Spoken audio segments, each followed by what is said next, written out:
Hi, this is Katie, Walks with God, Biblical Born Again Christian Perspectives, my personal theological prophetic revelations on this end of time, beginning of the new heaven and new earth without evil. I'm teaching the perspective of Satan's season, and we are doing Isaiah from the Greek Septuagint. I have some prophecy work on Isaiah 10 in my podcast already, but I'm excited to go over it more. I believe this could be something for right now, so let's get into it. Isaiah 10. Woe to them that write wickedness, for when they do write wickedness, perverting the cause of the poor, violently wrestling the judgment of the needy ones of my people, so that the widow may be a prey to them and the orphan a spoil. And that's like our world right now, is the human trafficking with the children is out of control, especially with the orphans and stuff, and as well as all of the corruption with taking advantage of older people and stealing their money. And that happens a lot, more than we realize, with these elites and their vanity, okay? And they love to do really evil things to humans that are good because they believe it's their right, as they are the gods of the earth, to control the good and evil, including creating as much evil as they can against God and then saying they're chosen. It's really bad. And what will they do in the day of visitation? For affliction shall come to you from afar, and to whom will you flee for help? And where will you leave your glory, that you might not fall into captivity? For all his wrath is not turned away, but his hand is yet exalted. Woe to the Assyrians! The rod of my wrath and anger are in their hands. And so in this context, the Assyrian means fallen angel watcher, the rebellion against God, okay? As I've gone over Genesis 2, the Assyrian was in the garden before Eve came out of Adam. Why? Because the fallen angels are here, and there was a rebellion against God before Adam was created, and Adam had to save his image, and that's why Jesus is the new Adam, okay? Because we chose to participate, but I believe God knew that was going to happen, because God knows everything. And so in the beginning, right? In the beginning, there was the heaven and earth, but then darkness was on the face of the deep. God is pure light, and in him is no darkness at all, okay? So why was darkness on the face of the deep? And then if you look at the prophecies like I have, you'll see a lot of the rivers, God's mad at the rivers, and he's mad at the deep. Okay, so I think that represents the rebellion of a water of the devil and his children against God, okay? And that's why he showed up, and the Spirit of God was on the water. So there was something going on against the water with the Spirit there. And then God showed up and said, let there be light. And he saw the light was good and divided the light and the darkness. So the darkness was already there. Think about that, okay? And he called the light day, and the darkness he called night. So in the new heaven and new earth, there's no sea, there's no water, and there's no sun, and there's no moon, okay? Because those were created for this type of reality that we're in, a rebellion against the God that created us. That's why there's good and evil, okay? And ultimately, the fallen angels and the devil and the IHS dominion of the dragon seed want to be immortal, controlling the good and evil, and that's what they've been doing since the devil came out of hell with the angels, and they've just gone too far. I think their time's up, because they're very evil. And God will destroy them. That's the gospel. Heaven or hell, Jesus or no, because of the devil. And it's not just that we suck. It's the fact that there's a rebellion. That's what I'm teaching, and it has come to life in my journey with this. So I'm honored to work for God, to tell the truth. God doesn't lie. I will send my wrath against a sinful nation. I will charge my people to take plunder and spoil, to trample the cities and make them dust.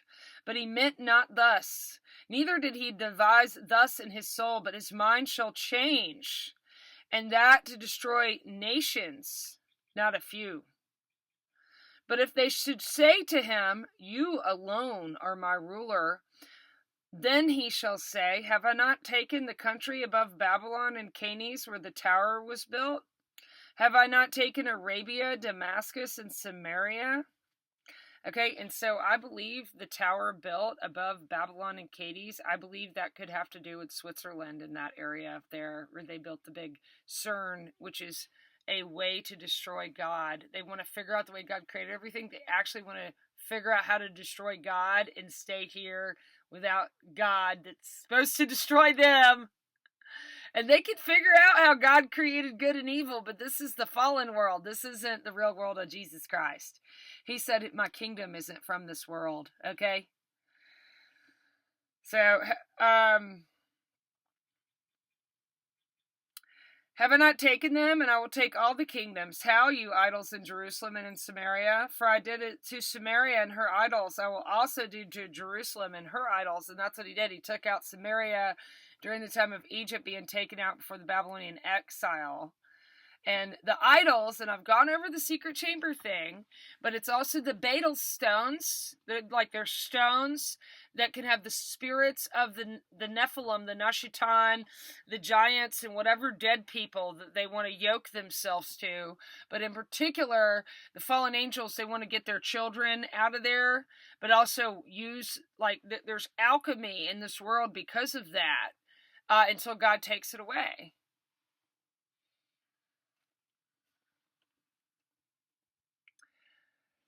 Okay, so, and those idols are just the spirits of the devils that are going to go to hell. And same with AI. That's something that, they're creating. And the deal with AI, because I figured out that history is really manipulated, it is never waking up. It's not sentient. It's just a program. It's whatever they want it to think based on a falsified history and languages they've even created against God. Because, there was only 20 countries and 10 languages in 1776. Why are there so many languages in 200 countries with 3 Freemason governments? Okay, and they're all run by fallen angels or something. And the king of Assyria, and the real king of Assyria is the devil and the angels, okay? But then the Assyrian kingdom, like I said, and I'll go over that more as it sort of switches back prophetically in Isaiah, was actually the Chaldees, and they worshipped the fallen angels and had their alchemy and their magic, okay? But they weren't as evil as Egypt for some reason. Egypt was about total control with technology, or a complete separation. And Egypt is not that place in the desert. That's Ethiopia, and that's a whole other thing. They don't want you to realize Greece is Egypt, in Rome, and they're all Egyptians. That's the aristocracy. That's not an Arabic nation either. I think Egypt was kind of black and white initially. Okay, and then they became more Arab over time, as Japheth was in the tents of Shem, but Egypt was Mesmerum, probably with Meosh and Tubal. Okay, so Ham was originally black, more of a darker race.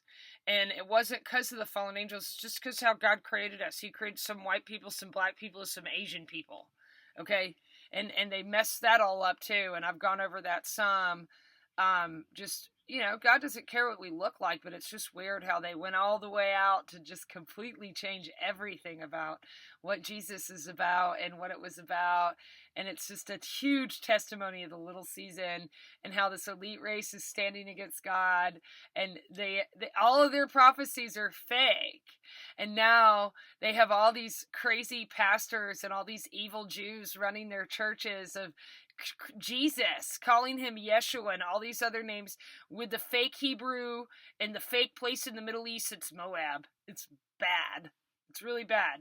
But I know those Christians, as long as they're good people, not deceived by the Freemasons or working with them, they're going to go to heaven. If they're born again, they have a relationship with Jesus. Even if, as long as they're not egging on the war. I don't know. Like I said, vengeance it's God. I don't want to focus on that. Let's keep going with this. It just really bothers me. Okay, and it shall come to pass, and I'm praying for this right now. When the Lord shall have finished doing all the things on Mount Zion and Jerusalem, that I will visit upon the proud heart, even the ruler of the Assyrians, and upon the boastful haughtiness of his eyes. So that's the ruler of the Assyrians, which is Satan, okay?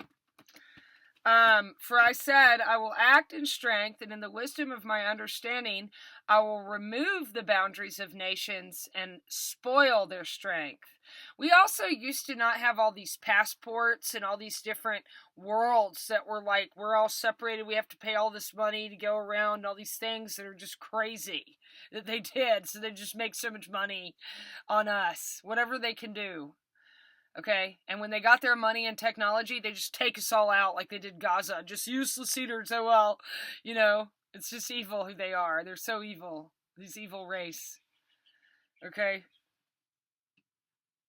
For he said, I will act in strength, the boundaries, and spoil their strength, and I will shake the inhabited cities. I will take with my hand all the world in a nest, and I will even take them as eggs that have been left.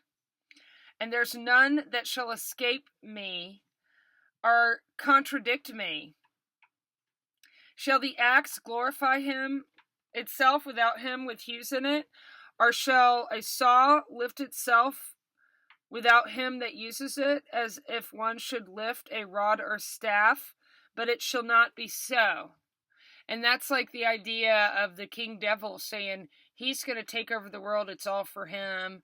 And he will crush them as eggs in a hand. It's kind of like he wants to destroy our DNA and our ability to reproduce so that he destroys God and change what that means. And that's a lot of what that V is about, where they make idols in the secret chambers that I've talked about. You can look up the Book of the Cow, Homuncula, the Golems. It talks about it in the Talmud, where they take blood and sperm and then incubate things in cows.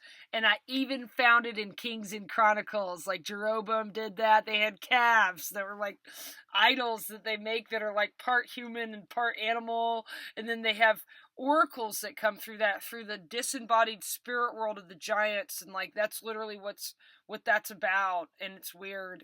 And that's what the AI is. Like they want the AI to have the ability to not have God's DNA at all, but using God's creation to synthetically create something new and then destroy God's creation to completely replace it.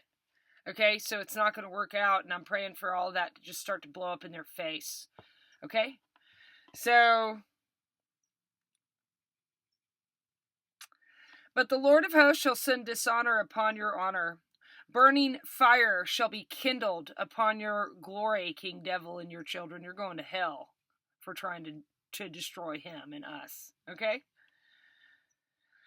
And the light of Israel shall be for a fire, and he shall sanctify him with burning fire, and it shall devour wood as grass. And again, that place is Moab. I believe the children of Israel glorified. The camp of the saints is in between Alaska and Russia.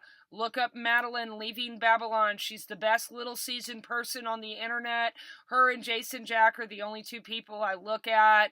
I think her work is so Holy Spirit, like super, super intelligent and incredible. You can see that God was working with her through her research. So there's a real physical land of Jesus that I believe that something happened 250 years ago. Something could have happened to the saints where they were immortals, just like how the fallen angels are immortals here, and maybe they did something to them. Pharmakeia, because Jesus can't be here at the same time as the devil and the angels.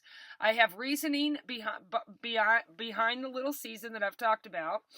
Look at my Revelation 20 teaching for all that. So when it talks about this type of stuff, I'm not talking about those people. They're not the same people. They're Babylonians, Persians too. They're Hasmonean, which was Herod's lineage that destroyed God and completely destroyed all the real children of Israel's truth, changed it all from Babylonian temple of like a Moabite religion more than anything. Whoever they are today is like Moab. And Moab means the father. It means Saturn. It does. And whether they have the Saturn cube all in their heads and stuff, it's weird. I found stuff about that in here too, but okay. He shall sanctify him in that day, The mountains shall be consumed, the hills, the forest, the fire shall devour both soul and body. He that flees shall be one as fleeing from a burning flame. There's no escape. It's just a big boom. That's the end of the world. We're not waiting for all this other stuff. If you belong to Christ, you'll get lifted out, or you're going to wake up in Zion, maybe not remember the boom.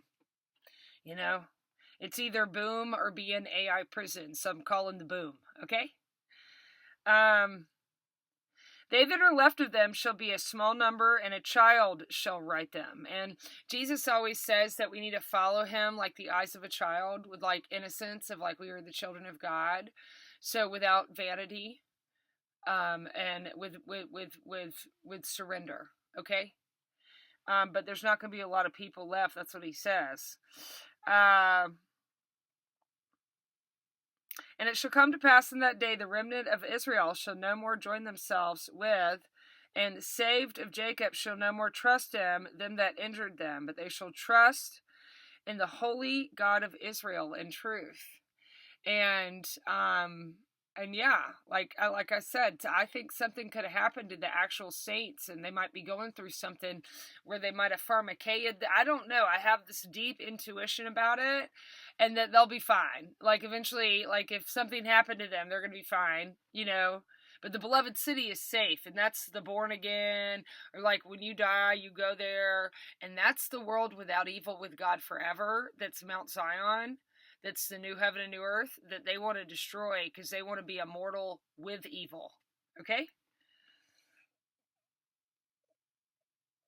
And the remnant of God shall trust on the mighty God. And though the people of Israel shall be as the sand of the sea, a remnant of them shall be saved. And okay, so the sand is like broken down, like stone quartz, and the betel stones and all that stuff that they want to yoke us to is also based on that quartz, which is kind of like what we're created as.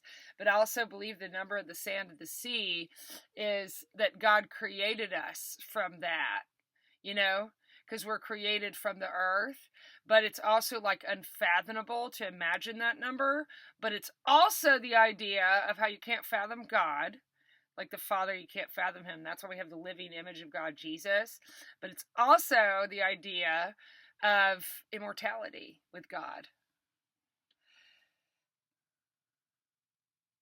He will finish the work, cut it short in righteousness, because the Lord will make a short work in all the world. So there's no big tribulation. There's no 7-year anything that already happened. They completely changed the book of Jeremiah. That's all fake. Whatever they did and their prophecies are fake. I feel sorry for those pastors that are righteous that are that deceived, because like I know this Southern Baptist church, and I know those people got the Holy Spirit. They're not super obsessed with the prophecies. They're just like normal good Christian types in these Freemason churches that, you know, like the white people just don't seem to be as yoked to the prophecies as the black people, and I think it's just how the society's set up in this age where there's a lot more vanity in that race, okay, just based on like whatever they did to us and our fake history and the takeover of this age, okay? But that man goes around and teaches the book of Daniel all over the world, but it's the fake book of Daniel, because the book of Daniel's totally changed. But I can see the spirit in that person's eyes. So I think it's just how it is in this age. And I got chosen by God to do this for him. So I'm excited because I really don't like being lied to. And God doesn't lie to me. He loves me. So I want to share my love from God with you, to not be deceived either, and know that it'll be quick. Just like what Paul says, a twinkling of the eye. Like, that's how fast the end's going to be. So I've had a vision where I saw Jesus, like, rising. I live right on the ocean. And all he has to do is say the word perish. And boom. And it's weird because they like think they're supposed to be a solar flash, and then they made all these bunkers in the earth, like that's not going to affect them in the earth or something. It's so weird, you know, how much vanity they have against God based on their wealth and their lie about history and technology that they stole from the saints, like literally in the electricity and everything. It's bad. Tesla was just a Freemason, y'all. Okay? Therefore, thus says the Lord of hosts, be not afraid, my people who dwell in Zion, of the Assyrians, because he shall strike you with a rod.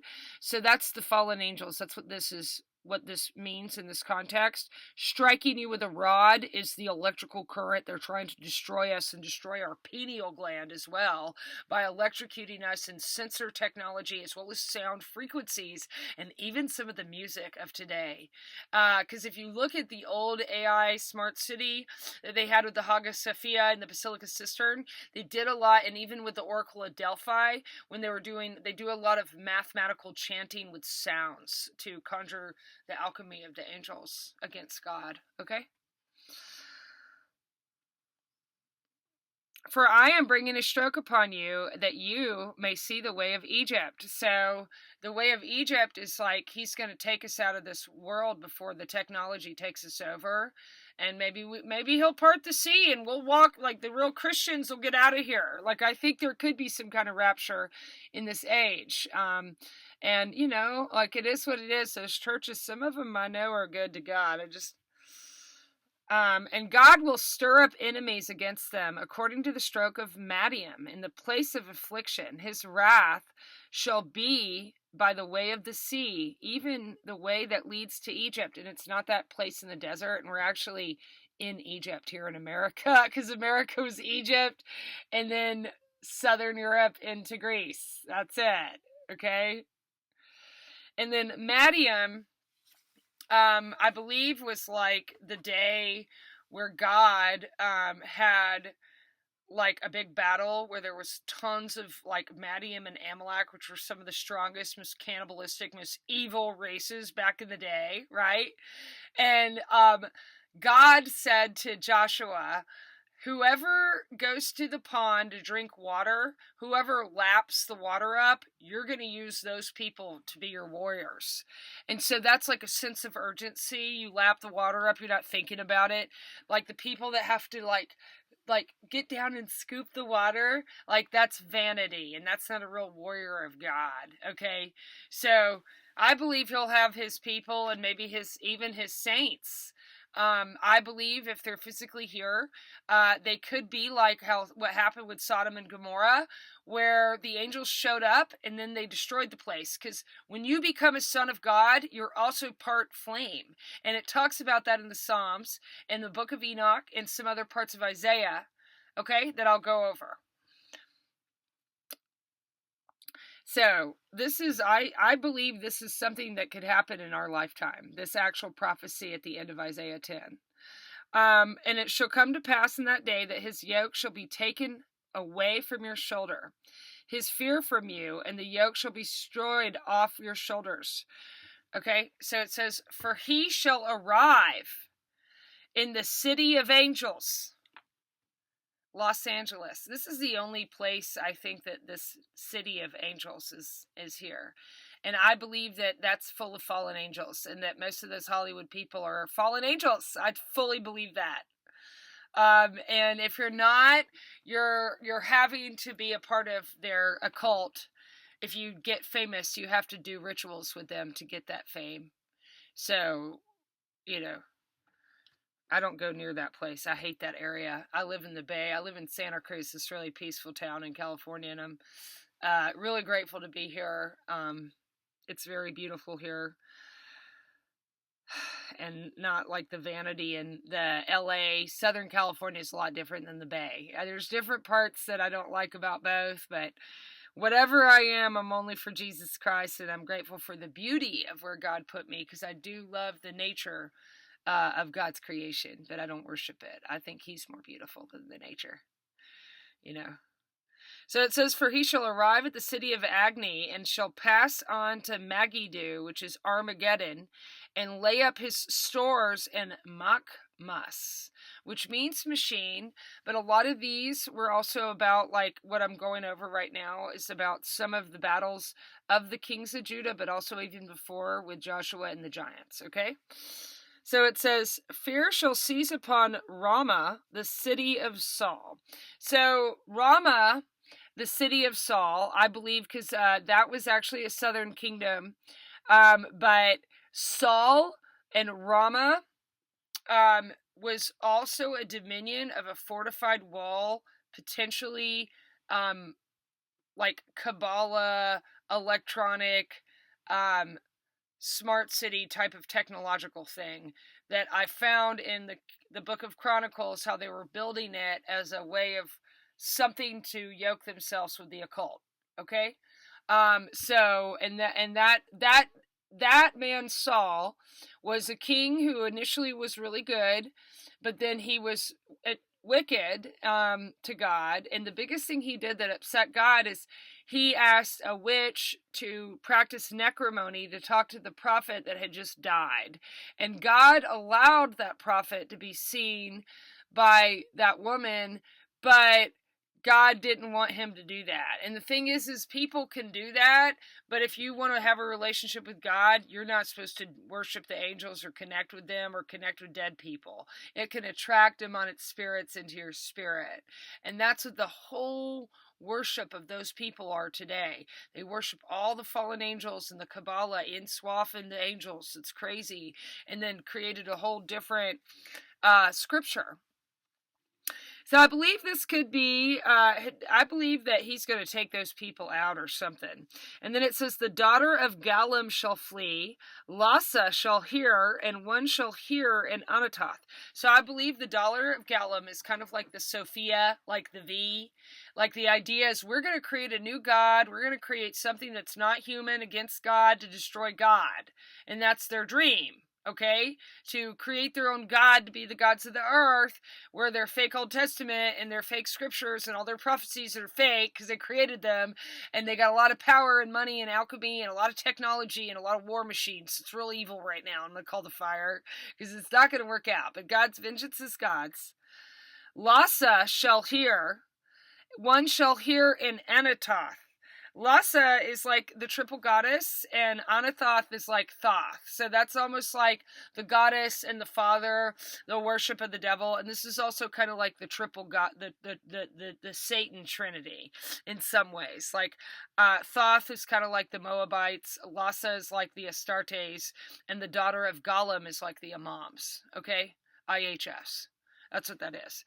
Mabdina is also amazed in the inhabitants of Gabar. So this is about the fallen angels and the giants, and that's what that means, the giants. And that is the area of the held area, possibly, of the Tartary, of the Kabbalah, of all the spirits that they work with that are all going to hell. Okay? Extort you them today to remain in the way. Extort you beckoning with the hand in the mountain, the daughter of Zion, even you hills that are in Jerusalem. Behold, the Lord of hosts, will mightily confound the glorious ones, and haughtily in the pride shall be crushed. The lofty shall be brought low, and the lofty one shall fall by the sword, and the Libanus shall fall with his lofty ones. And the Libanus is the covering against God of the control of the devil and his angels until Jesus takes it away. So we're going to start up again with 11 next. Stay tuned.